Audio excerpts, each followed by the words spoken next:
नमस्कार। आज की कहानी है पछतावा। आज अंजू की मम्मी की बरसी की। राहुल उदास बैठे थे। यूं तो पिछले पूरे वर्ष उनके चेहरे पर मुस्कान नहीं दिखी। सुबह नहाकर फूलों की माला फोटो पर चढ़ा रहे थे तो एक टीस सी उठी थी मेरे कलेजे में। इस तरह की टीस पिछले दिनों अक्सर उठती रही है। उनके रहते मैं कभी नहीं जान पाई कि उनकी शख्सियत इस घर के लिए कितनी अहम थी। चारों तरफ सूनापन पसर गया है, सन्नाटा सा। वो अलग थी, बिल्कुल अलग। तभी तो नहीं समझ पाया कोई उन्हें। वह भी कहाँ कदर कर पाई उनकी भावनाओं की। और हर वक्त वो जो कहती या करती उसमें सच्चाई कम और खोखले आशीर्वाद का भ्रम ज़्यादा बना रहा। कितना गलत सोचती थी वह। याद है मुझे वह पहली मुलाकात। वो अपने इकलौते बेटे के लिए देखने आई थी मुझे। बड़े ध्यान से देख रही थी। जो कुछ उन्होंने मुझसे पूछा, अमूमन बेटे की माँ वह सब नहीं पूछा करती।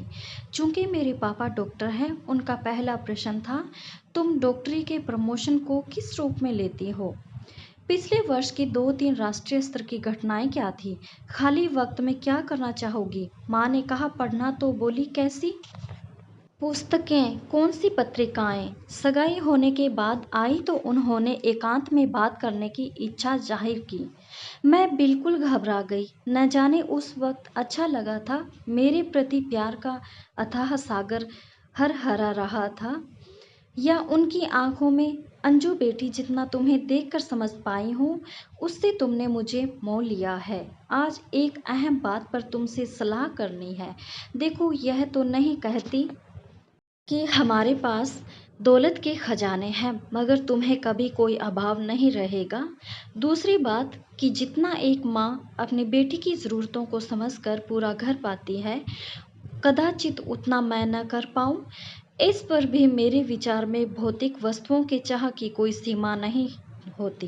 नित नई आती है और इच्छाएं मचल पड़ती है। इंसान की अनंत इच्छाएं ही उनके पतन का कारण बनती है। असल में हम दहेज नहीं लेना चाहते, मगर सिर्फ हमारे चाहने भर से तुम्हें वंचित होना पड़े और बाद में तुम्हें इसका मलाल रहे।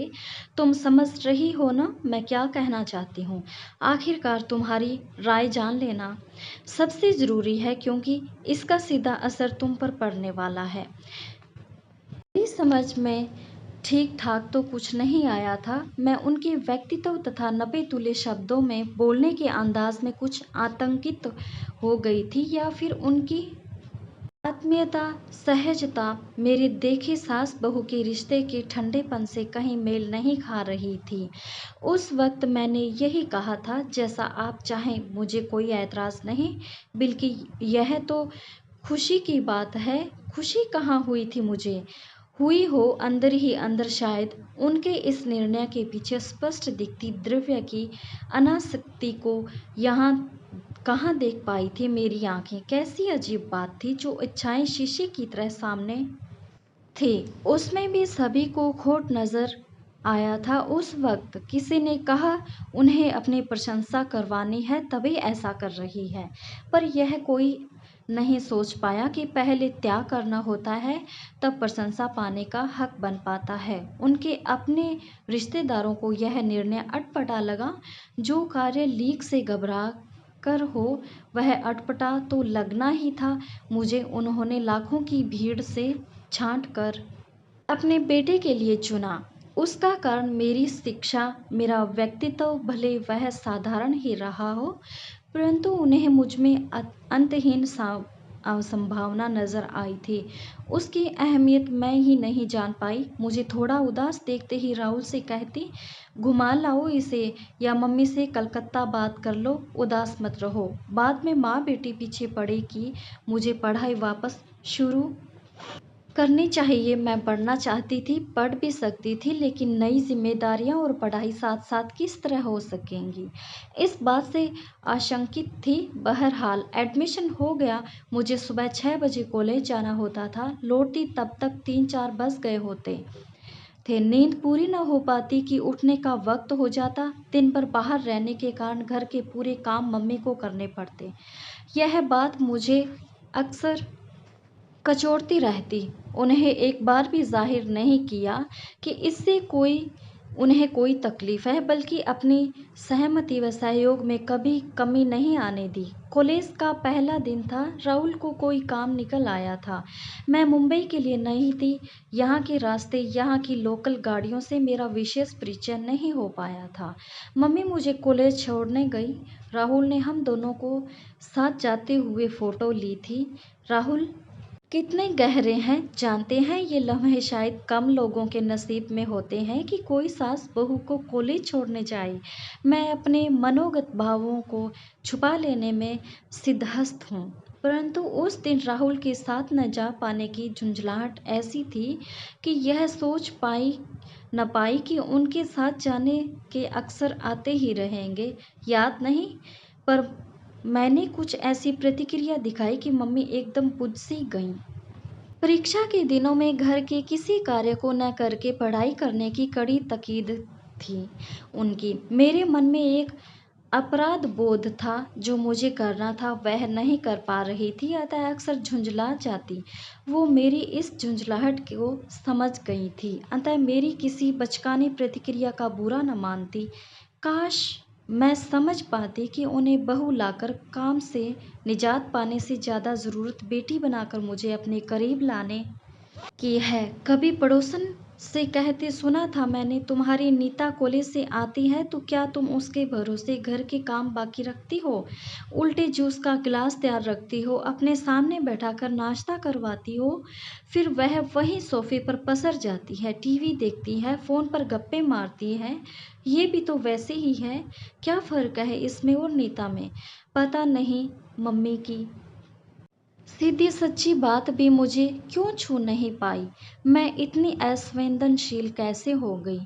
वो मुझे प्रमोशन दे रही थी, मेरे अंदर उतर ही नहीं पाता था। कदाचित सास के ऐसे निश्चल व्यवहार को मैंने देखा सुना नहीं था। परीक्षा देकर मैं कलकत्ता चली गई। अंजू तुम्हें फर्स्ट क्लास मिली है?